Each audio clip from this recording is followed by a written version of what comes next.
اسی کے تقاضے ہے اطاعت، اسی کے تقاضے اتباع، اسی کے تقاضے ہے قربانی دینا اللہ کی راہ میں. قربانی میں تو بکرا کاٹنا نہیں، اپنے آرزوؤں کی قربانی، اپنے ارمانوں کی قربانی، اپنے خواہشات کی قربانی. حکم خدا ایک ہے، میری آرزو اور ہے، بس سے پوچھ دینا اپنی آرزو کا. اللہ کا حکم کیا ہے اس کو کر گزرنا. میرا دل چاہ رہا آرام کروں، اللہ کا حکم ہے نماز کا وقت ہے نماز پڑھ، نماز پڑھنا، یہ ہے قربانی. تو یہ تقاضے لا الہ الا اللہ محمد رسول اللہ کے، اس کو ہم کو سمجھنے کی ضرورت ہے. تو بہرحال عزیزو، رمضان شریف میں عمل، عبادت، اطاعت آسان تھی. کیوں؟ شیطان بن نفس کے اوپر قابو. دو آپ کو ریلیکسیشن دیے گئے تھے. شیطان کو حدیث شریف میں آیا رمضان شروع ہوتے بند کر دیتے اللہ تعالیٰ، اور پورا مہینہ بند رہتا، اور نفس کو آپ کے قابو میں دے دیتے روزے کے ذریعے.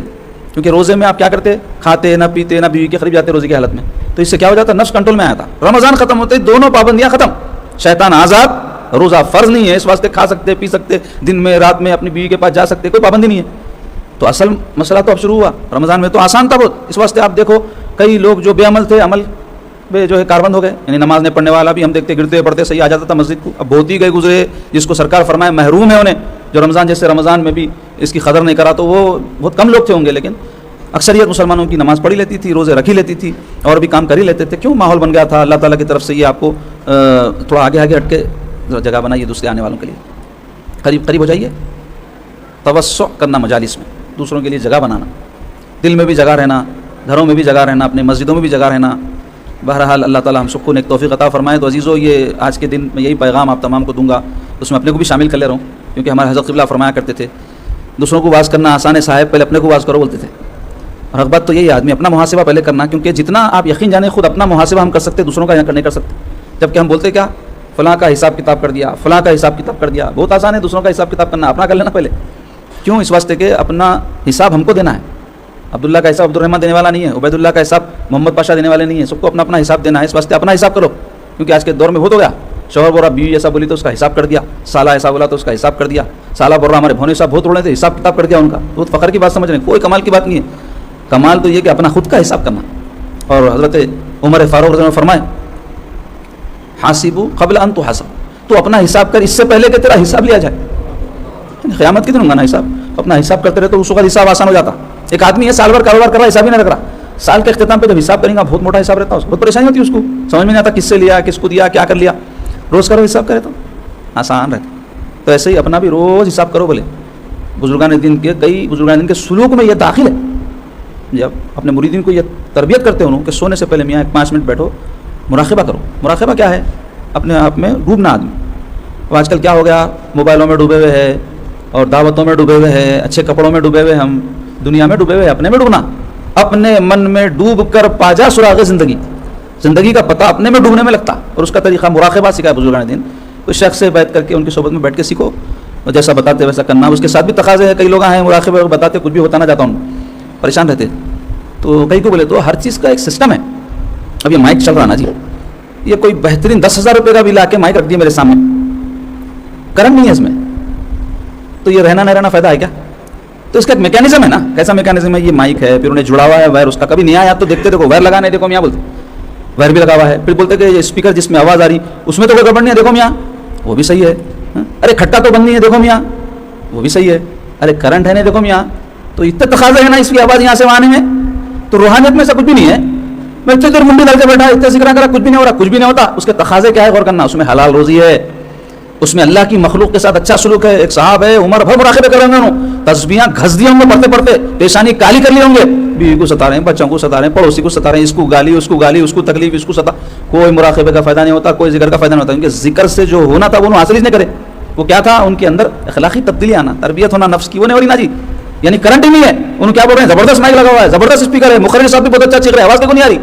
کرنٹ ہونا جی اس میں. تو ہر چیز میں کرنٹ ہوتا ہے. میں تو اس کے لیے محاسبہ ضروری، اپنا ہر ایک کا محاسبہ، تنہائی میں بیٹھ کے غور کرنا. آج پورا دن گزارا، اللہ مجھے یہ نعمت زندگی کی ایک دن دیا، کتنے تھے سرک گئے، کتنے ہیں جو میں یہاں گھر میں بیٹھا ہوا ہوں، کرسی پہ بیٹھا ہوا ہوں، پنکھے میں بیٹھا ہوا ہوں، دواخانوں میں پڑے ہوئے، ہڈیاں توڑ لے کے ایکسیڈنٹ ہو کے پٹیاں بنا لیتے پھر رہی، اور کیا کی مصیبتوں میں مبتلا ہے. الحمدللہ میں آج سلامتی کے ساتھ ہوں، اللہ تیرا شکر ہے. پھر اس کے ساتھ ساتھ اے اللہ میں مسلمان ہوں، میری ذمہ داریاں جو تھی میں پوری کرا کیا. پھر میں ایک باپ کا بیٹا ہوں، بیٹے کا باپ ہوں، بیوی کا شوہر ہوں، شوہر کی بیوی ہوں، بھائی کا بھائی ہوں، بہن کا بھائی ہوں، پڑوسی کا اتنے تعلق ہے نا. یہ سب کے حوالے سے میں کیا کیا کرا اللہ آج ذمہ داریاں پورا کرا کیا حساب کرنا. اور اس کا تعلق رمضان سے نہیں ہے، اس کا تعلق حتیٰ یقین سے، یعنی موت آنے تک ہے. اور ہر ایک کو ہے، حافظ صاحب کو بھی ہے، مولوی صاحب کو بھی ہے، سیٹھ صاحب کو بھی ہے، لیڈر صاحب کو بھی ہے، ہر صاحب کو ہے. تو بہرحال عزیزو رمضان شریف بیت گئے، اللہ تعالیٰ چاہا تو پھر آئندہ سال بھی جن کو مقدر ہوگا نصیب ہوں گے، دعا بھی ہے اللہ ہم کو نصیب کرے زیادہ سے زیادہ ہم نیکیاں کر سکے، لیکن اطاعت ختم نہیں ہوئی اللہ کی، فرائض اللہ تعالیٰ کے ہم پر سے نہیں ہٹے اور حقوق العباد ہم پر سے نہیں ہٹے. وہ کیا رمضان کیا غیر رمضان، ہر مسلمان کی جو ذمہ داریاں اور فرائض ہے وہ کیا ہے اس کو سیکھنا، اس کو جاننا اور اس پہ عمل پیرا ہونا ہماری ذمہ داری ہے اور اللہ کے پاس ہم اس حوالے سے جواب دہ ہے. اللہ ہم سب کو نیک توفیق عطا فرمائے، کہنے والے کو بھی سننے والے کو بھی عمل کرنے کی توفیق بخشے. اب آئیے عزیزو، رمضان شریف سے قبل جو تنبیہ الغافلین کا درس ہمارے پاس ہو رہا تھا، حضرت ابو اللہ سمرقندی رحمۃ اللہ علیہ کی کتاب ہے تنبیہ الغافلین، اس میں سے غیبت کے مذمت میں بیان ہو رہا تھا. غیبت بری خصلت ہے اور غیبت کی تعریف کیا بیان کی گئی ہے، کسی کے پیٹھ پیچھے اس کا ذکر برائی کے ساتھ کرنا، یعنی اس کی برائی بیان کرنا نہیں، اس میں برائی نکالنا. برائی تو سب میں رہتی، انبیاء ہے جو برائی سے پاک ہے، اولیاء ہے جو برائی سے محفوظ ہے، لیکن انسان میں برائی رہتی تو وہ ہے بھی تو ذکر نہیں کرنا، کرے تو غیبت ہے. اگر نہیں ہے برائی اور برائی نکال رہے ہیں تو بہتان ہے. تو غیبت اور بہتان دونوں گناہ کبیرہ ہے. تو غیبت گناہ کبیرہ ہے، بڑا گناہ. تو کبیرہ گناہ ایسے گناہ کو بولتے، بڑا گناہ ایسا گناہ کہلاتا جو دنیا میں یا آخرت میں اس کی سزا ہے اور توبہ نہیں کرے تک معاف نہیں ہوتا، اور اگر اس کا تعلق حقوق سے ہے تو ادا نہیں کرے تک معاف نہیں ہوتا. ایک ہوتا نماز جیسا عبادت ہے، چھوڑ دیا کوئی، گناہ کبیرہ ہے، تو انہیں قضا کرنا، پھر توبہ کرنا، اے اللہ میں جو وقت پہ پڑھنا تھا نہیں پڑھا، پھر اللہ تعالیٰ معاف فرمائے. اگر قضا بھی نہیں کرا، توبہ بھی نہیں کرا، ہو سکتا اللہ کی عبادت ہے، اس کا حق تھا، اللہ تعالیٰ معاف بھی فرما. لیکن ایک شخص غیبت کرا، اللہ تعالیٰ سے معافی چاہ رہا ہے، اللہ میں فلاں کی غیبت کرا، پہلے تو معافی چاہتے بھی نہیں، معلوم ہی نہیں غیبت بولتے کسے، اور کرے سو یاد بھی نہیں رہتا، اتنا کر دیتے تو ڈھیٹ ہو جاتے غیبت میں. تو اب توبہ وبہ کہاں سے کرتے؟ تو اگر کوئی کر بھی لیا تب بھی معاف نہیں ہوتا. کیوں؟ جس کی غیبت کرا انہیں معاف کرنا. کیوں؟ غیبت عزت پہ ڈھاکا ہے، جیسے جان پہ ڈھاکا ہے کسی کی جان لے لینا، مارنا پیٹنا، مال پہ ڈھاکا ہے کسی کا مال لوٹ لینا، دھوکے سے ہو ظلم سے ہو، ایسے ہی کسی کی عزت پہ ڈھاکا ہے غیبت کرنا، اور یہ بھی گناہ کبیرہ ہے. جیسے قتل کرنا ہے، جیسے چوری کرنا ہے، جیسے سود کھانا ہے. تو اس حوالے سے کچھ باتیں بیان ہوئی تھی، کچھ اور بیان کریں گے ہم انشاءاللہ، جس میں عنوان ذیلی ہے گمان سے بچو. گمان بولتے تو اندازہ لگانا کسی کے بارے میں، اصل میں گمان بولے تو برا اندازہ لگانے کو بولتے ہیں عام طور پہ، لیکن گمان صرف اندازہ لگانے کو بولتے ہیں. بدگمانی بولتے ہیں کسی کے بارے میں غلط اندازے قائم کرنا، بغیر تحقیق کے رائے قائم کرنے ایسی ہے. دیورانی بول رہی جٹانی ایسی رہتی، جٹانی بول رہی دیورانی ایسی رہتی، ساس بول رہی بہو ایسی رہتی، بدگمان ہو جاتی. تو اب اس کے بعد میں ہر چیز بری دکھتی انہیں، تحفہ بھی دی تو جادو کر کے لا کے یہ بولتی انہیں بدگمان ہو گیا. تو مثال بول رہا ہوں میں، تو اس کو بدگمانی سے بچنے کا حکم ہے. تو سفیان ثوری رحمۃ اللہ علیہ بہت بڑے محدث سے فرماتے ہیں جو گناہ ہے وہ ہے کہ جس کا آپ اظہار بھی کر دیں اور جس کا اظہار نہ کریں بلکہ دل ہی دل میں ہو تو یہ گمان گناہ نہیں. یعنی جب تک کہ کسی کے دل میں براس آپ کی آئی، کسی آپ زبان سے اس کی غیبت کر دے رہے ہیں یا کچھ اور ایسی حرکت ہاتھ پاؤں سے کر دے رہے ہیں جو اس کے بارے میں آپ کو تکلیف ہے، سو عملاً آپ کچھ اس کے ساتھ حرکت کر دے رہے ہیں تو وہ گناہ میں شمار ہوگا. لیکن دل ہی دل میں ہو تو یہ گناہ میں تو شمار نہیں ہوگا لیکن بری خصلتوں میں شمار ہوگا، اور یہ عذاب قبر کا باعث بنتا ہے کہ آدمی دنیا سے جانے کے بعد بھی وہ چیز بری خصلت سانپ اور بچھو کی صورت اختیار کر لیتی. قرآن مجید میں ہے ولا تجسسوا، جاسوسی نہ کرو، لوگوں کے ٹوہ میں مت رہو، انہوں کیا کر رہے ہیں، انہوں کیا کر رہے ہیں، ان کے پاس گناہ تھے، کیا لائے، کیا ہو رہا ہے، یہ تجسس بولتے ہیں. یہ بھی گناہ کبیرہ ہے. ولا تجسسوا ولا یغتب، اور نہ غیبت کرو بعضکم بعضا، تم میں بعض بعض کی، یعنی کوئی کسی کی غیبت نہ کرے. اللہ تعالیٰ فرما رہے ہیں ایحب، کیا تم پسند کرتے ہو احدکم کہ تم میں کا کوئی ان یاکل لحم اخی، کہ اپنے بھائی کا گوشت کھائے، میتن، اس حال میں کہ وہ مردہ ہو، یعنی مردار بھائی کا گوشت کھانا تمہیں کوئی پسند کرتا ہے؟ اللہ تعالیٰ پوچھ رہے ہیں. تو کوئی بھی بولے گا نہیں گوشت ہی کھانا پسند کرتے، مردار کا تو چھوڑ دو. تو پھر غیبت بھی مت کرو. پر اللہ تعالیٰ کیوں؟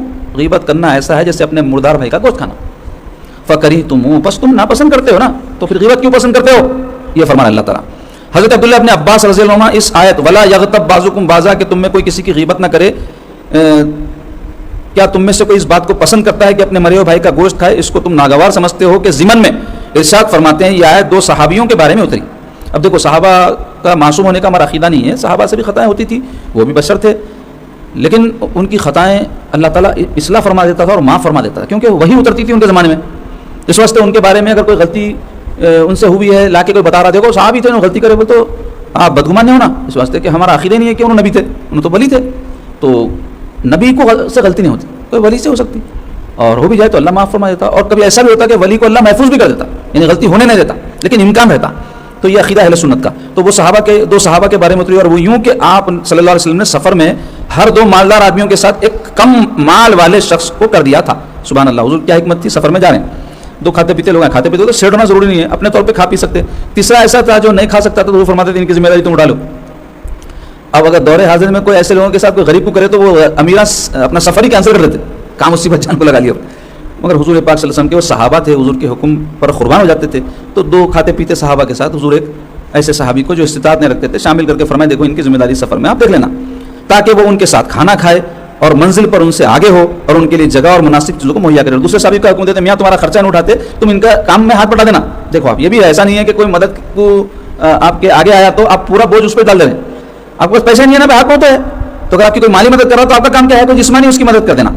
تو ایسا سیٹ اپ فرما دیتے حضور۔ اور حضرت سلمان رضی اللہ عنہ جو حضور کے صحابی ہیں، سلمان فارسی کو بھی 2 آدمیوں کے ساتھ ملا دیا، کوئی 2 صحابہ تھے ان کے ساتھ، بولے دیکھو سلمان فارسی غریب صحابی ہے، تم ان کی ذمہ داری دیکھ لو۔ جب ایک جگہ پڑاؤ کیا تو حضرت سلمان نے ان کے لیے جگہ تیار نہ کی، یعنی ان کے واسطے جو پریپریشن کرنا تھا، بستر لگانا کرنا، خیمہ لگانا، وہ حضرت سلمان نہیں کر سکے۔ تو وہ دونوں کہنے لگے نبی کریم صلی اللہ علیہ وسلم کے پاس جائیے اور بچہ کچھ سالن مانگیے، بولے بھائی ہم کھانا نہیں دیتے آپ کو، حضور سے جا کے لے لو بولے۔ چنانچہ حضرت سلمان گئے تو ایک نے ان کے جانے کے بعد دوسرے سے کہا اگر یہ کسی کنویں تک جائے تو اس کا پانی کم پڑ جائے، یعنی پیٹو ہے بولے بہت کھاتے بھائی کتنا بھی بچنے ہوتا ہے، ایسا بولتے نا ساتھیوں میں آپس میں ایک دوسرے کو بہت کھا لیتے ہیں، تو ایسا بول دیو۔ جب انہوں نے حضور صلی اللہ علیہ وسلم کے پاس پہنچ کر پیغام پہنچایا تو سلمان گئے، بولے یا رسول اللہ میرے کو ہمارے ساتھیاں بھیجے اور بولے سالن آپ کے پاس سے منگ کے لاؤ بولے۔ تو حضور صلی اللہ علیہ وسلم نے کہا ان سے کہو، وہ 2 صحابیوں سے، کہ تم نے سالن تو کھا لیا، سالن منگنے آئے تھے نا، تو ان کو جا کے بولو تم سالن کھا لیے بولو۔ حضرت سلمان نے آ کر انہیں بتایا کہ حضور فرمائے کہ تم سالن کھا لیے بلکہ فرمائے، تو وہ کہنے لگے ہم نے تو سالن نہیں کھایا۔ تو آپ صلی اللہ علیہ وسلم نے فرمایا میں گوشت کی سرخی تمہارے منہوں میں دیکھ رہا ہوں، فرمایا وہ صحابہ سے، یعنی سالن کھائے بعد میں گوشت کھائے بعد میں مسالے کا رنگ لگ جاتا ہے ویسا دیکھ رہا ہوں میں۔ تو وہ کہنے لگے ہمارے پاس تو کچھ بھی نہیں ہے، یعنی کھائے نہیں ہم یا رسول اللہ، اور نہ ہی آج ہم نے گوشت کھایا جو سرخی نظر آئے۔ تو آپ صلی اللہ علیہ وسلم نے دونوں سے فرمایا تم دونوں نے اپنے بھائی کی غیبت کی۔ ہاں تو قرآن میں آیا نا مردار بھائی کا گوشت کھانا، تو وہ سمجھانے کے لیے حضور ایسا فرمایا ان کو۔ پھر ارشاد فرمایا کیا تم پسند کرتے ہو کہ تم مردار کا گوشت کھاؤ؟ کہنے لگے نہیں۔ تو فرمایا جس طرح مردار گوشت کھانا پسند نہیں کرتے تو غیبت بھی نہ کیا کرو، کیونکہ جس نے غیبت کی گویا اس نے اپنے بھائی کا گوشت کھایا۔ تو یہ آیت نازل ہوئی ولا یغتب بعضکم بعضا۔ تو کیا پتہ چلا کہ کسی کی غیبت کرنا اتنا بدترین عمل ہے جیسے کوئی کسی مردار کا گوشت کھائے۔ اچھا دوسرا عنوان ہے نیکیاں ہدیہ کی ہیں، یعنی نیکیاں تحفہ دے دی۔ حضرت حسن بصری رحمۃ اللہ علیہ سے مروی ہے ایک شخص نے کہا کہ فلاں نے آپ کی غیبت کی ہے، اس کی حضرت حسن بصری کی، کوئی آ کے بولا فلاں آدمی آپ کی برائی کر رہا تھا حضرت، تو آپ نے اس کی طرف کھجور کا ٹوکرا بھیجا، جس کی طرف جو غیبت کرا اس کے پاس حضرت کیا کرے کھجور کا ٹوکرا بھیجا اور کہا مجھے پتہ چلا ہے کہ آپ نے مجھے اپنی نیکیاں ہدیہ کی ہیں، تو میں نے اس کے بدلے اس کا بدلہ دینا چاہا، میری معذرت قبول فرمائی کیونکہ میں مکمل بدلہ نہیں دے سکا کہ نیکیوں کا بدل کھجور ہو سکتے کیا؟ تو بولے واقعتاً جیسا بدل دینا ہے آپ کو میں نہیں دے سکا، تو کیوں کرے حضرت اصلاح کے واسطے اس کو شرمندہ کرنے، مگر کوئی بے غیرت رہا تو کھجور بھی لے لیتا غیبت بھی جاری رکھتا، لیکن کوئی سمجھدار رہا تو شرمندہ ہو جاتا ارے میں غلط کام کرا، کیونکہ حدیث میں آیا کہ کوئی کسی کی غیبت کرتا ہے تو جس کی غیبت کر رہا ہے غیبت کرنے والے کی نیکیاں اس کے کھاتے میں چلے جاتی، تو اس واسطے حضرت حسن بصری اس کو شرمندہ کرنے کے واسطے ایسا کرے۔ اچھا دوسرا ایک عنوان ہے روٹی سے پہلے گوشت، یعنی آدمی روٹی سے گوشت کھاتا نا، گوشت سے روٹی تھوڑی کھاتا۔ تو حضرت ابراہیم بن ادھم رحمۃ اللہ علیہ کے بارے میں آتا ہے انہوں نے کچھ لوگوں کی ضیافت کی، بول تو دعوت کی، جب وہ کھانے کے لیے بیٹھ گئے تو ایک شخص پر چڑھ دوڑے، یعنی سب مل کے ایک آدمی کا برائی کے ساتھ تذکرہ کرنے لگے، کسی پر چڑھ دوڑے سے مراد کیا ہوتا ہے ان کا برائی کے ساتھ تذکرہ کرنا۔ تو حضرت ابراہیم رحمۃ اللہ نے کہا ہم سے پہلے لوگ گوشت سے پہلے روٹی کھایا کرتے تھے اور تم نے گوشت کو روٹی سے پہلے کھانا شروع کر دیا، یعنی غیبت کرنے کو اللہ تعالیٰ نے مردار بھائی کا گوشت کھانے سے تشبیہ دی نا، تو اس واسطے فرمائے غیبت کرنا کیا ہے، گوشت کھانا ہے، تو بولے روٹی بعد میں کھا رہے ہیں تم لوگ گوشت پورا کھا جا رہے ہیں پہلے، مطلب غیبت کر رہے ہیں۔ حضرت ابو امامہ باہلی رضی اللہ عنہ کے بارے میں آتا ہے وہ فرماتے ہیں قیامت کے دن جب بندے کو اعمال نامہ دیا جائے گا تو وہ اپنی نیکیاں دیکھے گا جنہیں اس نے کیا نہ ہوگا، یعنی بہت سی ایسی نیکیاں اس کے نامہ اعمال میں ہوں گی جو انہیں نہیں کرا سو ہے، تو کہے گا اے میرے رب یہ کہاں سے آ گئی؟ تو ارشاد ہوگا یہ اس کے بدلے میں ہے کہ جو لوگوں نے تیری غیبت کی اور تجھے معلوم نہ تھا۔ حضرت ابراہیم بن ادھم رحمۃ اللہ علیہ فرماتے ہیں اے جھوٹے تو نے دنیا میں اپنے دوستوں کے ساتھ بخل کیا اور آخرت میں دشمنوں پر سخاوت کی، تو اپنے بخل پر معذور نہیں اور نہ اپنے سخاوت پر محمود ہے، یعنی اپنے دوستوں پر بخل کیا مطلب ان کی غیبت کی، اور دشمنوں پر سخاوت کی مطلب کیا ہوا اپنے جو ہے نیکیاں دوسروں کے حوالے کر دی، تو یہ سخاوت ہوئی ایک طرح کی۔ جبکہ فرماتے ہیں کہ بخل پر معذور نہیں تھا، یعنی روک سکتا تھا اپنے آپ کو غیبت سے، اور اپنی سخاوت پر تو تعریف والا بھی نہیں ہوا اس واسطے کہ بھیجا اپنی نیکیاں دوسروں کے حوالے کر دی۔ اچھا یہ آخری بات آج اس حوالے سے، حضرت عیسیٰ بن مریم علیہ السلام نے یعنی عیسیٰ علیہ السلام نے اپنے ساتھیوں سے کہا اگر تم ایک سوئے ہوئے شخص کے پاس سے گزرو کہ ہوا نے اس کے کپڑے اڑا کر اس کا سطر کھول دیا تو تمہارا کیا خیال ہے کہ تم اس کا سطر ڈھانپو گے؟ عیسیٰ علیہ السلام اپنے حواریوں سے صحابیوں سے بولے تم جا رہے ہیں ایک آدمی کو دیکھے ہوا سے ایک دم انہیں سو رہا تھا تو اس کا سطر بول تو اس کا کپڑا ہٹ گیا تو اب اس کی شرم کی جگہ ظاہر ہو گئی، تو کیا تم ڈھانپو گے؟ کیا پوچھے؟ وہ کہنے لگے کیوں نہیں، ضرور ڈھانپیں گے، کیونکہ حیادار آدمی رہا تو کسی اور کا سطر بھی کھل گیا تو ڈھانپ دیتا۔ فرمایا نہیں تم تو بقیہ حصے کا سطر بھی کھول دو گے، تم غلط بول رہے ہیں۔ فرمایا تم بول رہے ہیں تو صحیح ڈھانکتے بول کے, لیکن تم ایسا نہیں کریں گے. کیا کریں گے تم؟ اور بھی ہٹا دیتے کپڑا. بولے کہنے لگے سبحان اللہ, یہ تعجب کے وقت بولتے سبحان اللہ, بھلا ہم بقیہ کیوں کھولیں گے, بقیہ سطر کیوں کھولیں گے؟ بولے صحابہ ان کے. فرمایا کیا تمہارے سامنے کسی آدمی کا تذکرہ کیا جائے, اس کی برائیوں کا تذکرہ نہ کرو گے؟ یعنی سطر کھولنے کی طرح ہے اس کا, کسی کی برائی کرنا کیا ہے, اس کا شرم کی جگہ, یعنی چھپا ہوا تھا نا, راز تھا وہ, آپ ظاہر کر دیں. تو تم اس کی بقیہ سطر کو بھی کھول دو گے, یعنی تھوڑا نہیں کریں گے, تم بہت برائی کریں گے, جیسا کہ کسی کا سطر ہٹا ہوا ہے تو اور ہٹا دینا, سمجھانے کے لیے فرمایا ایسا. تو ان تمام باتوں سے ہم کو یہ پتہ چلا کہ غیبت بدترین خصلت ہے, دل کی ایک بیماری ہے جو زبان سے ظاہر ہوتی ہے, اور اس کا سخت عذاب ہے, اور مردار بھائی کا گوشت کھانے سے اس کو تشبیہ دی گئی ہے قرآن مجید میں. تو اس سے ہم کو اجتناب کرنا چاہیے, اس سے بچنا چاہیے. اس کا ایک مستقل طریقہ تو یہ ہے کہ بات کم کرنا. زیادہ بات کرنے کی عادت انسان کو زبان کی بہت ساری برائیوں اور گناہوں میں مبتلا کر دیتی, اور بات کم کرنا مشکل ہے. تو اس کا ایک متبادل ہے, وہ اختیار کرنا. وہ کیا ہے؟ ذکر کرتے رہنا, لا الہ الا اللہ محمد رسول اللہ استغفر اللہ. پہلے کے لوگ تسبیح لیتے تھے ہاتھ میں, تو لوگ بولتے تھے بھائی دکھاوا کر رہے ہیں, اللہ کو یاد کریں تو تسبیح کی کیا ضرورت ہے. اور آج کل بھی بعض بدعقیدہ لوگ نکلے, اللہ کو تسبیح پہ کیا یاد کر رہے ہیں جی, دکھاوا کر رہے ہیں کیا تم؟ ٹھیک ہے بھائی دکھاوا تو ہماری غیبت تو نہیں ہوتی تھی, تاکہ زبان چلتی رہے, ہاتھ میں تسبیح رہتی انہیں یاد دلاتے رہتے. تو بزرگان دین بھی بعض اپنے مریدین وغیرہ کو ابتدا میں عادت ہونا, بلکہ بولتے ہیں میاں تسبیح رکھو پڑھو, بولتے عادت ہوگا نکال دو, بولتے کیوں؟ بولتے دکھاوے سے ہی بچنا ہے نا, وہ بھی اچھی چیز نہیں ہے. تو عادت ہونے کی, جیسا چھوٹا بچہ ہے اس کو کوئی چیز کا شوق دلانے کے واسطے آپ بولتے ہیں چاکلیٹ دیتا ہوں کرتا ہوں, دے بھی دیتے, مگر ہر کام کے اوپر چاکلیٹ دینا شروع کرتے بیمار رہتا ہوں. تو ایسے ہی روحانیت میں بھی کیا رہتا ہے, بعض لوگوں کو عادت ہونے کے واسطے کچھ تو بھی انٹرٹینمنٹ رہنا نا, تو تسبیح لے لو ہاتھ میں, عادت ہوگی چھوڑ دو میاں, چلنا دل ذکر کرنا, زبان بھی ذکر کرنا, لیکن ہاتھ میں تسبیح نہ رکھنا. جیسے طریقے ہے بہرحال, مگر بتانا ہے چاروں کے ذکر کی عادت ڈالنا. اور مستقل, اور اس کا حل کیا ہے بولے تو مجاہدے کی عادت ہے نا. مجاہدہ بولے تو آدمی تہجد پڑھنا, روزے رکھنا, اپنے خواہشات کے خلاف کرنا. تو اس سے بری خصلتیں چھٹتی. یہ ٹیمپروری کورس نہیں ہے, یہ مستقل کورس, اور یہ ہمیشہ کرتے رہنا ہے. دیکھو آپ 1 مہینہ کھانا کھا لیے تو پوری عمر کام آتا. آج صبح میں کھائے دوپہر میں ہضم ہو جاتا, دوپہر میں کھائے شام میں ہضم ہو جاتا. تو ایسے ہی ہم کو بھی نیکی کی ٹیمپروری ضرورت نہیں ہے, مسلسل کرتے رہنا ہے, تاکہ روحانیت کو اس کی غذا ملتی رہے اور روح ترقی کرتی رہے. تو غیبت بری خصلت ہے, اس کی مذمت میں ساری باتیں بیان ہوئی, قرآن حدیث میں بہت ساری باتیں اس کے حوالے سے آئی ہیں. تو ہم کو اس سے اجتناب کرنا چاہیے. اللہ تعالیٰ ہم سب کو نیک توفیق عطا فرمائے. یا تو ہم اپنے کسی مومن بھائی کا ذکر خیر سے کریں یا خاموش رہیں, اللہ ہم سب کو عمل کی توفیق بخشے. اب آئیے فقہی مسائل کے بیان میں. رمضان شریف سے پہلے کتاب آداب اسلام سے ہم نے دعاؤں کے آداب میں سے چند آپ کے سامنے بیان کیے تھے. آج بھی 2 باتیں دعا کے حوالے سے بیان کریں گے. ایک دعا کا طریقہ, دوسرے دعا کے افضل اوقات. تو دعا کا طریقہ کیا ہے؟ کسی اہم کام کے لیے دعا کرنا ہو, یوں تو روزی دعا مانگنا چاہیے انسان کو, اور بہت زیادہ مانگنا چاہیے اپنے رب سے, کیونکہ اللہ ہی کی ذات ایک ایسی ہے جو زیادہ مانگنے سے خوش ہوتی ہے. باقی آپ کس سے بھی زیادہ مانگو نہ ناراض ہو جاتا. 1 سے 2 خط مانگو تو یہ کیا دھندا بنا ہے بھائی, یہ کیا پیچھے پڑ کے بولتا. اور حدیث شریف میں آیا ہے, رسول اللہ صلی اللہ علیہ وسلم فرماتے, اللہ تعالیٰ فرماتا ہے کہ بندہ مجھ سے نہیں مانگا تو میں اس سے ناراض ہو جاتا. کیا بات ہے, سب غور کرو آپ, کتنی اس کی رحمت اور کتنی اس کی بندوں پر عنایت ہے کہ نہیں مانگے تو ناراض ہو جا رہا ہوں, اور میں تو اعلان کروں گا میرے سے مانگے تو ناراض ہوتا ہوں, میں زیادہ مانگنا نہیں, اللہ سے مانگ لو آپ. یہی ہے نا بندے کی فطرت, تو پیچھے نہیں پڑنا. اور اللہ تعالیٰ کیا فرما رہے, مانگو مجھ سے, مانگو, نہیں مانگے تو غصہ. تو بتا رہے ہیں کسی اہم کام کے لیے دعا کرنا ہو تو وضو کرے یا غسل کرے, دونوں میں سے کوئی, طہارت والا ہو, پاک صاف حالت ہو. پھر قبلہ رخ بیٹھے, یہ افضل نشست ہے. اگر کوئی مشقت ہے اس میں تو فَإِنَّمَا تُوَلُّوا فَثَمَّ وَجْهُ اللَّهِ, جدھر رخ کرو اللہ کی ذات, لیکن قبلے کی طرف کرنا سنت ہے رخ اگر ممکن ہو. اور اپنی ذات کے لیے دعا سے ابتدا کرے, یعنی پہلے اپنے لیے مانگے, اور اپنے دونوں ہاتھوں کو موڑوں تک اٹھائے, اور دونوں ہاتھوں کی ہتھیلیوں کو اپنے چہرے کے سامنے رکھے, اور اپنے گھٹنوں کے بل کھڑا ہو, مانگتے مانگتے گھٹنوں کے بل کھڑا ہو جائے, اور جو بھی دعا کر رہا ہے اس کو 3 بار مانگے, اور دعا میں اپنے دونوں ہاتھوں کو سینے سے چمٹا لے, جیسا کہ ایک مسکین کھانا لیتے وقت اپنے ہاتھوں کو سینے سے چمٹا لیتا ہے. یہ سب اظہار بندگی ہے. اللہ کے بندے ہیں نا, تو ہمارے عمل سے, ہماری گفتگو سے, ہماری دعا سے, ہماری عبادات سے اپنی بندگی چھلکنا, غلامی چھلکنا رسول اللہ صلی اللہ علیہ وسلم کی. اور دعا میں آواز کو پس رکھ کے چیخنے چلانے کی ضرورت نہیں, دعا میں آداب کے خلاف ہے. دعا کے بعد اپنے دونوں ہاتھوں کو اپنے چہرے پر پھیر لیں, اچھا یوں مار لینا نہیں, اچھی طریقے سے چہرے پہ ہاتھوں کو پھیرنا. امام کی دعا پر آمین کہے مقتدی. جب یہ محسوس ہو کہ دعا قبول ہو گئی تو اللہ تعالیٰ کی حمد کرے, یعنی اللہ کی تعریف کرے, اللہ کا شکر ادا کرے. اگر دعا کی قبولیت میں دیر ہو تب بھی اللہ کی تعریف کرے, کیونکہ ہمارا کام کیا ہے, بندے ہے, اور بندے کا کام ہے بندگی کرتے رہنا. فقیر کا کام ہے صدا لگاتے رہنا, بھیک جمانا آئیں گی, بھیک آؤ نہ ہو صدا لگانا. کبھی ایسا ہوتا ہے کہ بھیک آنے والے رہتی, صدا نہیں لگائے تو سخی سمجھتا چلے جائیں نہیں, تو ویسی نوبت نہیں ہونا. تو ہمیشہ مانگتے رہنا اللہ تعالیٰ کے حضور میں. اچھا دوسرا ہے دعا کے افضل اوقات کون سے ہے. دعا کے لیے افضل اوقات و ساعت کو اختیار کرنا چاہیے.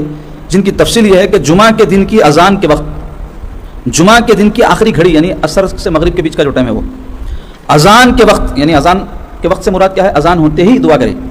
دو اذانوں کے درمیان، یعنی ایک اذان ہو گئی اب اقامت کے انتظار میں بیٹھے دعا کرتے بیٹھنا. نماز کی اقامت کے وقت یعنی عین پہلے تک، اقامت شروع ہونے سے عین پہلے تک دعا کرتے رہنا. اقامت شروع ہوتے دعا برخاست. چہارشنبے کے دن ظہر اور عصر کے درمیان، ہر دن زوال آفتاب کے وقت، رات کے آخری حصے میں یعنی تہجد کے بعد فجر سے پہلے، سحر کے وقت یعنی صبح، جمعہ کی رات میں یعنی جمعرات کے دن رات میں. جمعہ کی رات بولے تو صبح جمعہ سے پہلے جو رات رہتی ہے نا، جمعرات کا دن گزرنے کے بعد اس کو شب جمعہ بولتے ہیں. رجب کی پہلی رات، نصف شعبان کی رات یعنی شب برات، عیدین کی 2 راتیں، چاند رات جو گزر گئی جس میں بہت تماشے شیطانیت کرے مسلمان آقائی، بجائے اس کے کہ یہ کرتے کہ دعائیں مانگتے. اسی طرح بھی ایک آئیں گی 9 ذی الحجہ گزر جانے کے بعد صبح بقرعید رہتی نا، رات جو رہتی نا اس کو بھی عید کی رات بولتے. کسی بھی ایک دن اور ایک رات دعا سے خالی نہ رہے، یعنی جب موقع ملا دعا مانگو. یہ اوقات تو افضل ہیں، مگر اس کا یہ مطلب نہیں ہے کہ دوسرے اوقات میں نہیں مانگ سکتے، جب چاہے مانگو. افطار کے وقت، عین افطار کے وقت، اور رقت قلبی کے وقت یعنی کوئی اچھی بات سنے، واعظ، نصیحت، نعت کچھ بھی پڑھے بعد دل نرم ہو جاتا، رونا آتا نہیں، اس وقت کرے تو قبول آتی دعا. تو رقت قلبی کے وقت دعا کو غنیمت جانے، کیونکہ یہ رحمت کا وقت ہے. اللہ کی رحمت کی وجہ سے دل نرم ہوگا. اللہ کے جلال اور کبریائی کا احساس، یعنی کڑک ہو رہی، بجلی گر رہی، تیز بارش ہو رہی، تو یہ اندازہ ہوتا ہے اس وقت کیا ہوتا کہ بھائی اللہ کی قدرت کیسی ہے. دیکھو ہوا آندھی تیز چل رہی، کہاں جھاڑا اکھڑ جاتے کہ یا اکھڑ گئے تو ہیبت بیٹھتی نہیں، ویسے وقت میں کرو ہو رہے ہیں.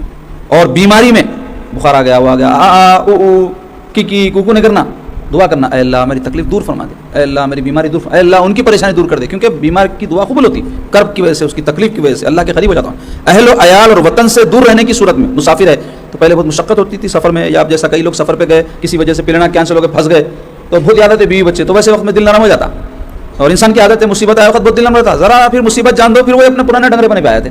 تو ویسا نہیں رہنا، ہمیشہ ہی ایک مسلمان کا دل نرم رہنا اور دوسروں کی تکلیف کا احساس رہنا، خیر خواہی کا جذبہ رہنا، اور فرض نمازوں کے بعد دعا کرنا، اور ختم قرآن کے وقت، اور سورہ اخلاص کی تلاوت کے بعد. اس واسطے فاتحہ پڑھتے ہیں ہمارے پاس، اس میں کیا رہتا ہے؟ سورہ فاتحہ میں سورہ فاتحہ پڑھتے ہیں، سورہ فلق، سورہ اخلاص.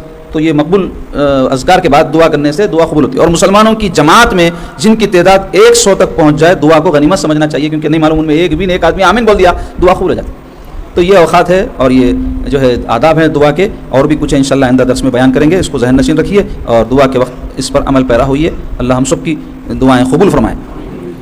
اب آئیے بزرگان دین کے واقعات میں آج ایک واقعہ ہم بیان کریں گے. قیمت عفت کہتے ہیں. عفت کسے بولتے ہیں؟ اپنی آبرو کو عفت بولتے ہیں. تو اس کی قیمت ہے. قوم بنی اسرائیل میں، بنی اسرائیل کسے بولتے ہیں؟ حضرت یعقوب علیہ السلام کی اولادوں کو بنی اسرائیل بولتے ہیں. تو قوم بنی اسرائیل میں ایک نہایت شکیل و رانا جوان تھا، بولتے بہت اسمارٹ خوبصورت ایک نوجوان تھا، جو کچھ چیزیں گھوم پھر کر فروخت کرتا اور وہی اس کا ذریعہ معاش تھا، یعنی ذرائع آمدنی وہی تھا اس کا کہ پھر کے چیزیں بیچتا تھا. ایک بار شاہی محل کے پاس سے گزرا. شہزادی کی کسی سہیلی نے اسے دیکھا، وہ نوجوان کو، اور محل میں جا کر اسے خبر دی کہ میں نے آج ایک ایسا خوبصورت نوجوان دیکھا ہے جیسا خوبصورت کبھی میری نگاہ سے نہیں گزرا. محل میں شہزادی نے کہا اسے اندر بلاؤ، یعنی محل کے اندر بلاؤ بولی شہزادی، اور کہا کہ ہم اس کا سامان خریدیں گے، ایسا بول کے بلاؤ اس کو. بولے جب نوجوان محل میں داخل ہوا تو اسے اندر لے جا کر دروازہ بند کروا دیے اور اپنی بری نیت لیے اس کے سامنے آ گئی. نوجوان نے کہا تم اپنی ضرورت کی شے خرید لو، یعنی بھائی سامان بیچنے آیا میں، سامان لے لو، میرے کو چھوڑ دو. بولا تو میں چلے جاتا ہوں. شہزادی نے کہا مجھے تجھ سے اپنی ضرورت پوری کرنی ہے، یعنی برائی کا اظہار کری انہیں. نوجوان خدا سے خوف کر اور اس ارادے بد سے توبہ کر. دیکھو آپ عام لوگ ایک کاروبار روڈ پہ پھر کے کرنے والا، اس کا کردار یہ تھا اس زمانے میں، سمجھے آپ. اور آج جو ہے مذہبی کوئی آدمی ہے تو بھروسہ نہیں کر سکتے، واللہ عالم. ہم تو خیر ہر ایک سے اچھا گمان رکھنا، نیک دکھ رہے تو نیکی چھونگے بول کے سمجھنا، ان کی ٹو میں نہیں جانا کہ انہوں اندر کیا ہے. آپ کو اللہ تعالیٰ مکلف نہیں بنایا اس کا کون اندر کیسا ہے دیکھنا، باہر جیسا ہے بس اتنے معلومات، کیونکہ ہم بندے ہیں، دلوں میں گھس کے دیکھنا ہمارا کام نہیں. دلوں کا معاملہ اللہ کے حوالے. اس واسطے ہمارے دین میں کیا حکم ہے؟ کوئی اگر بول رہا میں لا الہ الا اللہ محمد رسول اللہ کا قائل ہوں اور احکام پہ عمل کر رہا ہے، اور کوئی کفر اس سے صادر نہیں ہو رہا تو مسلمان سمجھو اس کو. ہاں اگر اس سے کوئی کفر یا کلمات یا اعمال دیکھنے میں آ رہے ہیں اور بول بھی رہا ہے کہ میں اسلام والا ہوں، تو پھر علماء سے رجوع ہونا کہ اس کا کیا حکم ہے. لیکن ایسا کسی کو بھی انہیں برا ہے، انہیں بدماش ہے، انہیں 2 نمبر ہے، انہیں چور ہے، ایسا رائے قائم نہیں کرنا، بدگمان نہیں ہونا. تو بہرحال ایسے لوگ رہتے تھے. دیکھو تو خدا سے ڈرو بول کے انہیں دہائی دیا عورت کو. شہزادی کہنے لگی اگر تو میری بات نہیں مانے گا تو میں بادشاہ سے کہوں گی کہ یہ برے ارادے سے محل میں آیا تھا، الزام لگا دوں گی. بولے نوجوان اب سمجھ گیا، انہیں پھانس لی اپنے کو. پہلے مجھے وضو کرنے کے لیے پانی چاہیے. بولا شہزادی بولی مجھ سے یہ بہانہ سازی نہ کر. شہزادی نے باندی سے کہا اس کے لیے چھت پر وضو کا انتظام کرو. باہر جانے مطلب حمام میں جا کے وضو کرتا ہوں بولا، تو انہیں بولی باہر نکلا تو کہاں سے آتا. تو بولے اس کو محل کے اوپر لے جاؤں, وہاں وضو خانے میں وضو کراؤ اس کو, تاکہ وہاں سے فرار نہ ہو سکے. تو خلے ولے رہتے تھے, اونچے اونچے محلات رہتے تھے, اتنے اوپر سے نیچے نہیں اتر سکتے تھے. محل کی چھت 40 گز اونچی تھی. کہتے نوجوان جب چھت پر پہنچا تو التجا کی, یا اللہ مجھے بدکاری پر مجبور کیا جا رہا ہے. دیکھو آپ اور طلب ہے, آج کل جو کوئی بدکاری کا موقع نہ ہو تو لوگ کوشش کر کے بدکاری کا موقع بنانا چاہ رہے ہیں, اور اس کے لیے شہزادی جیسی جو ہے ایک عورت برائی کی طرف ترغیب دلا رہی, تو انہیں اللہ کے حضور میں پشیمان ہو رہا. مگر میں خود کو چھت سے گرا دینا گناہ میں مبتلا ہونے سے بہتر سمجھتا ہوں. اور بسم اللہ پڑھ کر خود کو محل کے باہر گرا دیا. اللہ اکبر. مگر اللہ کی ایسی مرضی کہ اسے ذرا برابر بھی تکلیف نہیں ہوئی, کیونکہ رب تعالیٰ نے ایک فرشتہ مقرر کر دیا تھا جس نے اسے بازو سے پکڑ کر زمین پر لا کر کھڑا کر دیا. یہ کرامت ہے بلکہ یہ کتاب میں آئی نہیں تو ایسے کئی واقعات ہوئے ہوں گے, اوپر سے کود کے مر گیا بیچارہ, لیکن یہ غیر معمولی بات ہوگی بلکہ بتا رہے ہیں. تو سب کے ساتھ تو ضروری نہیں ہے, لیکن اگر کوئی گر کے بھی مر گیا گناہ سے بچنے کے لیے تو شہید ہے انہیں. نوجوان نے بارگاہ خداوندی میں دعا کی, پروردگارا اگر تو چاہے تو مجھے اس تجارت کے بغیر بھی روزی دے سکتا ہے, یعنی اس میں میری عزت کی بات آ گئی. اب پھر نظر آیا تو پکڑ لیتی نا. اللہ تعالیٰ نے کرم فرمایا اور اس کے لیے سونے کی ایک تھیلی بھیج دی. اس میں سے نوجوان نے اپنا دامن بھرا, اٹھا اور عرض کیا, الہی اگر یہ میری دنیا کی روزی ہے تو میرے لیے اس میں برکت دے, اور اگر یہ میرے ثواب کے بدلے میں ہے تو مجھے اس کی ضرورت نہیں. اللہ اکبر. یہ بھی بہت اہم فلسفہ بیان ہو رہا. کیا بول رہا ہوں, اے اللہ میرے کو یہ سونا دیا آپ, اگر میری دنیا میں میرے لیے مقدر کرے تھے آپ دیے, برکت اس کو برکت دیجیے, میں استعمال کرتا ہوں. لیکن اگر آپ آخرت میں جو میرے کو ملنے والا تھا ثواب, اس کے بجائے دنیا میں یہ دے دیے تو نقو بر رہا. سمجھے بات کو آپ, کیونکہ آخرت کا اجر بہت بڑا ہے نا بھائی, لافانی ہے وہ. دنیا میں سونا چاندی بلڈنگاں عمارت سب بنا لو, سو میں یہاں رہ جاتے اپن چلے جاتے, جانا وہاں ہے, وہاں ہمیشہ رہنا, تو وہاں کی روزی ہونا نا, تو وہ بڑی چیز ہے. تو چھت سے گرتے وقت جو صبر تو نے اختیار کیا تھا, یہ اس کے ثواب کے 25 حصوں کا ایک حصہ ہے. بھائی عرض گزار ہوا, اے رب میری آخرت کی نیکی کو کم کرنے والی کوئی شے مجھے نہیں چاہیے. چنانچہ وہ تمام سونا اٹھا لیا گیا. تو بولے اللہ اچھا 25 گنا ثواب میں سے ایک ہے تو یہ ایک بھی نہ کویا, وہیں 25 گنا ہونا میرے کو. بولے تو یہ سمجھداری کا سودا ہے جو آج ہمارے مسلمان نہیں کر رہے ہیں. کسی کو کوئی دنیا میں تکلیف ہوئی, جیسا میرے کو دیکھنے میں آتا, میاں بیوی لڑ لیتے, کوئی بچی جیسا چاہتی ویسا شوہر اس کو نہیں ملتا, یا کوئی شوہر کو جیسی بیوی ہونا نہیں ملتی, سسرال ویسا نہیں ملتا, یا پھر جو نوکری چاہتا تھا ویسی نہیں ملتی, یا امریکہ کا ویزا نہیں لگتا, تو آتے اپنے پاس آ کے روتے. تو خیر دنیا کی بھی حاجتیں انسان کو لگی ہوئی ہے, تو ایسا سمجھتے کہ ناکام ہوگا ہمیشہ کیا ہنستے, جبکہ ایسا ہرگز نہیں ہے. کوئی آدمی پوری زندگی بھوکا رہ کے بھی مر گیا, لیکن آخرت سمر گئی تو نہیں کامیاب. اور ایک آدمی دنیا میں پوری دنیا کا بادشاہ بنا کر اللہ تعالیٰ اس کو رکھے اور آخرت خراب ہو گئی اس کی, تو انہیں ناکام گیا نا جی. تو یہ فلسفے کو سمجھنا کہ ہر چیزیں نہیں ملتی. تو میں ویسے بچیاں جو لڑ لے کے آتے ہیں ان کو سمجھاتا ہوں, دیکھو اماں ہر چیز دنیا میں اپن جیسا چاہتے ہیں نہیں ملتی. اللہ جو دیا اس پر شکر کرو, تم اس پر صبر کریں گے, تکلیف برداشت کر کے اپنے شوہر کو ناپسندیدہ ہوتے ہوئے رہیں گے تو اس کا اجر اللہ آخرت میں دیں گا تم. ایسے ہی نوجوانوں کو سمجھاتا ہوں, بیوی ایسی ہے ویسی ہے, ستاتی ہے کرتی ہے, صبر کرو, اس کے نتیجے میں اللہ آخرت میں تم کو اجر دیں گا. اس حوالے سے ایک واقعہ بھی سناتا ہوں, میں آپ لوگوں کو بھی سناتا ہوں, سن لو. واقعہ میں واقعہ نکل گیا ہے مگر آخری بات ہے, لمبا نہیں لے جاتا اس کو. تو حضرت ابو الحسن خرقانی رحمۃ اللہ علیہ بہت بڑے ولی گزرے, خطوب وقت تھے اپنے زمانے کے, ولیوں کے سردار کو بولتے. تو پوری دنیا میں چرچا ہوا ان کا. بو علی سینا بول کے بہت بڑے دانشمند تھے, ان کو معلوم ہوا ایسے بہت بزرگ ہستی ہے, تو انہوں ملنے کے واسطے کئی 100 میل کا سفر اس زمانے میں بہت مشکل رہتا تھا, ٹریناں پلیاں تو تھے نا. پہنچے ان کے شہر کو, خرقان ایران میں. تو اس زمانے میں پورا سنیوں کا غلبہ تھا. بعد میں وہ کوئی بدعقیدہ بادشاہ بیٹھ گیا تو انہیں عوام کو ٹھوک ٹھاک کے عقیدے بدل دیا, تو پورے ہو گئے وہاں ایسے. اب جو ہے تو مختصر یہ کہ وہ خرقان پہنچے, لوگوں سے پوچھے, ابو الحسن کو تو سب نے بتایا حضرت کا مکان وہاں ہے. گھر پہ پہنچے, حضرت کو ملنے کے لیے دستک دیے, تو اندر سے کوئی عورت کی آواز ہے, کون ہے؟ تو بولے حضرت مولانا فلاں, جو الخابات رہتے ہیں نا بزرگوں کے, لے کے ان سے ملنے آیا میں.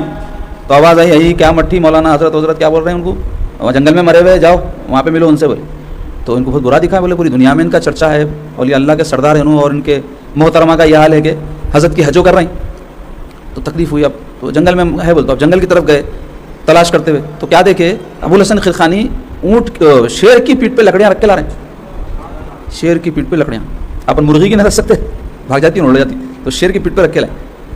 تو جا کے ملے, مل کے جو بھی اپنا ادب تعظیم کرنا تھا کرے. اس کے بعد حضرت کو بولے, حضرت پہلے گھر کو گیا تھا آپ کے, بولے میں. تو وہاں گیا تو بولے آپ کے بیگم صاحبہ ایسا ایسا آپ کے بارے میں بدتمیزی سے جو ہے گفتگو کرے, وہ کرے, یہ کرے.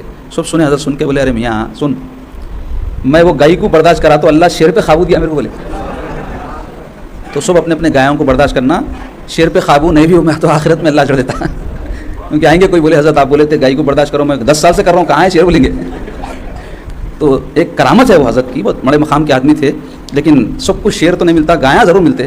تو گایوں کو برداشت کرنا, بکریاں, گائے نہ رہتی بات بکری رہتی, گائے تو بھی ٹانگ مارتی, بکری مارتی بھی نہیں, مگر میں کر کے تنگ کرتی, تو برداشت کرنا. تو کوئی بھی تکلیف بیوی میاں کی ایک مثال دے رہا ہوں میں, لیکن کئی تکلیفیں رہتی, پڑوسی ستاتا, کاروبار میں کوئی پریشانی آتی, مکاندار ستاتا, کرایہ دار ستاتا, پلاٹ والا ستاتا, کچھ بھی ہے لگا ہوا. تو یہ سمجھنا کہ اگر ہم یہاں تکلیف برداشت کریں گے تو اس کا آخرت میں اجر ملے گا, یہی مل جاؤ گا نہیں سوچنا. کیونکہ کئی لوگوں کو دیکھا میں, ارے اتنے زمانے سے میں مسجد کو دے رہا تھا, کاروبار نہیں چل رہا میرا. ارے اللہ کے واسطے دیا کاروبار, کیسے دیا, یہی کاروبار کر لے رہا ہوں. تو دین کاروبار نہیں ہے, اللہ واسطے کچھ بھی کرتے رہنے کا نام اللہ اس کے رسول کی محبت میں دین ہے. اس کا یہ دیے تو کیا ملا, وہ کاروبار ہی ہو رہا ہے. آپ ہر چیز میں بزنس کریں گے کیا, دین میں بھی بزنس کرتے. تو کئی نیکیاں ایسی ہے جو صرف یہ سوچ کے کرنا, یہ نیکی اللہ کی خوشنودی ہے.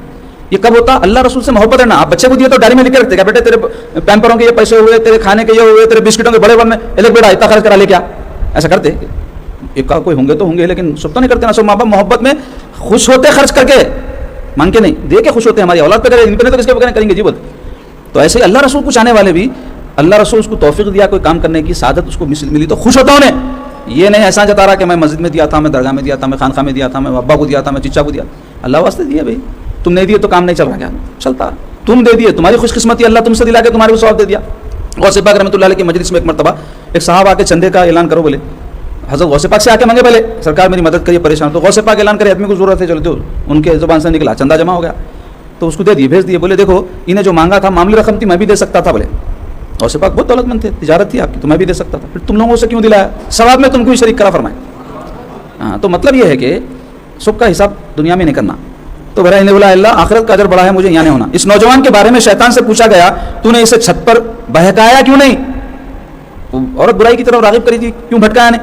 وہ بولا, میں ایسے جاں باز مرد کو بلا کیا بہکا سکتا ہوں جس نے اللہ تعالیٰ کے لیے اپنی جانی دو پر لگا دی, رضی اللہ تعالیٰ عنہ ونفعنا بھی آمین. تو ایسے ایسے اللہ والے سرکار کی امت میں گزرے. اللہ تعالیٰ ہم سب کو ان کے نقش قدم پہ چلنے کی توفیق نصیب فرمائے. عزیزو آئیے, آخر میں کچھ ضروری اعلانات ہے, کیونکہ ماہ رمضان کا اختتام ہو گیا, اور رمضان شریف میں جو معمولات تھے ہمارے خانقاہ شریف وغیرہ کے, اس میں تبدیلیاں ہو گئی تھی. تو اب ماہ رمضان کا اختتام ہو گیا ہے, تو جو بھی حسب معمول ہمارے معمولات رہیں گے اس کی تفصیل بیان ہوگی. پہلا یہ کہ پیر کے دن چھوٹی درگاہ شریف میں بخشی کے نل کے پاس مغرب سے عشاء کے درمیان حلقہ ذکر اور درس قرآن مجید کا سلسلہ ہے, وہ جاری رہے گا مغرب سے عشاء پیر کے دن. اور منگل کے دن یہاں خانقاہ شریف میں درس تصوف مغرب سے عشاء کے درمیان رہتا ہے, آپ لوگ اس سے استفادہ کریں. تیسرے یہ کہ ہر جمعرات کو بڑی بارگاہ شریف سرکار شجاع الدین صاحب رحمۃ اللہ علیہ کی وہاں حلقہ ذکر اور بیان کا سلسلہ رہتا ہے عصر سے مغرب کے درمیان. اور ہر ہفتہ یہاں خانقاہ شریف میں ہفتے کی مغرب سے اتوار کی عشاء تک 24 گھنٹے کا کیمپ رہتا, جس میں تعلیم اور تربیت کا انتظام رہتا. وہ رمضان کی وجہ سے موقوف تھا, اب رمضان کے بعد وہ سلسلہ شروع ہو گیا ہے. اور اسی طرح خواتین کی تعلیم کا ہر اتوار یہاں خانقاہ شریف میں 12 بجے سے اہتمام ہے, جس میں 12 بجے سے ظہر تک خواتین کو ضروری مسائل فضائل وغیرہ بتلائے جاتے ہیں. تو اس سے خواتین کو چاہیے کہ استفادہ کریں. اور روزانہ بھی یہاں خانقاہ شریف میں شام میں 4 بجے سے 5 بجے تک مفت بولتے کھانا کھڑے ہو جاتے. بھائی ہم مفت رکھے ہوں گے, ہمارے کو آپ دئیے بھی کچھ نہیں, مگر عادت رہنا انسان کو کہیں سے کچھ لیا تو کچھ دینے کی, گیو اینڈ ٹیک رہنا, ون وے ٹریفک نہ رہنا. نیوٹرل اور فیس رہا تو کرنٹ آتا, خالی نیوٹرل سے بھی نہیں آتا, خالی فیس سے بھی نہیں آتا. تو جہاں سے بھی کچھ استفادہ کر رہے ہیں آپ, کہیں سے بھی, یہاں چندے کا اعلان نہیں کر رہا ہوں میں, ماں باپ کی خدمت کرتے ہیں ہم, کیوں, اس واسطے کہ ہم کو محبت ہے. اب ہر چیز میں آدمی ریٹرن دیکھیں گا کیا, لیکن دینے کی عادت ضرور رہنا, لینے کے واسطے انسان تیار ہو جاتا, دینے کا بھی جذبہ رہنا, تو اسی سے نظام چلتا. تو خواتین 4 بجے سے 5 بجے تک جو تعلیم روزانہ رہتی قرآن کی, اس سے استفادہ کریں. اس کے علاوہ جامع مسجد شجاعیہ چار مینار میں تعلیم بالغان کا روزانہ انتظام ہے. ایسے حضرات یا ایسے نوجوان جو دن میں کاموں میں, کاروبار میں اور اپنے دیگر مصروفیات میں رہتے ہیں, وہ تعلیم حاصل نہیں کر سکے, ان کے لیے سنہری موقع ہے. 10 بجے سے 11 بجے تک جو ہے تعلیم دی جاتی ہے جامع مسجد شجاعیہ میں, اس سے استفادہ کریں جو بھی کرنا چاہتے ہیں. اور بارگاہ شجاعیہ میں مدرسہ حفظ قرآن مجید ہمارا, جس میں 8:30 بجے صبح تک دوپہر 12:30 بجے تک بچوں کو حفظ کروایا جاتا ہے قرآن مجید. تو جو بھی اس سے استفادہ کرنا چاہتے ہیں مدرسے کے اوقات میں مول صاحب سے مل کے اپنے بچوں کو شریک کرائیں. اور انشاءاللہ تعالی ہر سال کی طرح اس سال بھی گرمائی دینی تعلیمی کیمپ کا یہاں خانقاہ شریف میں 25 اپریل سے 25 مئی تک انعقاد عمل میں آئے گا, صبح 10 بجے سے 1 بجے کے درمیان, جس میں مرد حضرات, خواتین, لڑکے لڑکیوں سب کے لیے مفت دینی تعلیم کا انتظام رہے گا. تو آپ لوگ ضرور اس سے استفادہ کریں. اور اس ضمن میں اختتام مجلس پر جو بھی اپنے بچوں کو شریک کرنا چاہتے ہیں یا خود بھی شریک ہونا چاہتے ہیں, 2-3 گھنٹے 1 مہینہ اگر تعلیم کے واسطے نکال رہے ہیں, تو اس سے ہمارا دنیا اور آخرت کا فائدہ ہے. تو اپنے ناموں کا اندراج کروائیں. فون نمبر حبیب صاحب کے پاس لکھا دیں شاہین نگر کے, اور انشاءاللہ اس سلسلے میں جو بھی پیش رفت ہوگی آپ کو اس کی اطلاع کی جائے گی. اللہم صلی علی سیدنا محمد و آلہ وصحبہ وبارک وسلم. ربنا آتنا فی الدنیا حسنہ وفی الآخرۃ حسنہ وقنا عذاب النار. یا الہ العالمین یا اکرم الاکرمین یا مجیب الدعوات. یا اللہ ہماری دعاؤں کو قبول فرمائیے, ہماری خطاؤں کو, ہماری غلطیوں کو معاف فرمائیے. اے اللہ اپنے فضل سے ماہ رمضان ہم کو نصیب فرمایا. ہم نے جو کچھ بھی ٹوٹے پھوٹے انداز سے جو آپ کے شان کے لائق تو نہیں ہے، اعمال صالحہ انجام دیے ہیں، اس کو اپنے حبیب کے صدقے میں قبول فرما لیجیے، اپنے حبیب کے صدقے میں اس کو قبول فرما لیجیے۔ اے اللہ ہم گناہ گار ہیں، ہمارے گناہوں کو معاف فرمائیے، ہماری غلطیوں کو بخش دیجیے۔ ماہ رمضان کے بعد بھی آپ کی طاعت اور بندگی میں زندگی بسر کرنے کی توفیق نصیب فرمائیے۔ سستی سے، کاہلی سے، عدم توجہی سے ہم کو محفوظ رکھیے، استقامت اور مداومت ہم کو نصیب فرمائیے، عقیدے کے حوالے سے استقامت نصیب فرمائیے، عبادات کے حوالے سے استقامت نصیب فرمائیے، حلال و حرام کے حوالے سے استقامت نصیب فرمائیے، علم دین سیکھنے کے حوالے سے استقامت نصیب فرمائیے، صحبتوں میں رہنے کے حوالے سے استقامت نصیب فرمائیے، حقوق ادا کرنے کے حوالے سے استقامت نصیب فرمائیے، اور ہمیشگی کی عادت ہم کو نصیب فرمائیے۔ جو بھی نیکیاں ہم کرتے ہیں مولا ہمیشہ اس کو انجام دیتے رہنے کی توفیق بخش دیجیے اور اس کو قبول فرما لیجیے۔ ہم میں جو بیمار ہیں ان کو صحت کاملہ و عاجلہ عطا فرمائیے، جو انتقال کر چکے ہیں ان کی مغفرت فرمائیے، ان کی قبروں کو نور سے معمور فرمائیے، جو پریشانیوں میں، رزق کی تنگی میں مبتلا ہے ان کے لیے وسعت عطا فرمائیے، اور جو گھریلو پریشانیوں میں مبتلا ہے ان کی پریشانیوں کو دور فرمائیے۔